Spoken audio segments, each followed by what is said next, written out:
البرتغالي روجي أوهولو المحترف بصفوف فريق الرجاء الرياضي، بالاعتذار إلى جماهير ومسؤولي النادي الأخضر بعدما قام بفسخ عقده من طرف واحد سبب تراكم مستحقاته المالية في ذمة الفريق.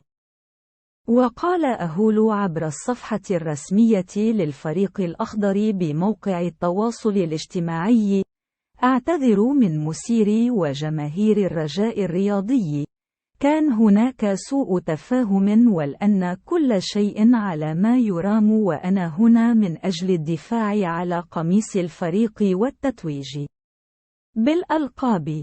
وأقنع بودريقة أهولو بالاستمرار مع الرجاء مقابل الرفع من منحة توقيعه للتراجع عن قرار فسخ عقده من جانب واحد لحاجة الفريق إلى خدماته في خط الوسط، خاصة أنه يعتبر من أفضل اللاعبين في تشكيلة الرجاء.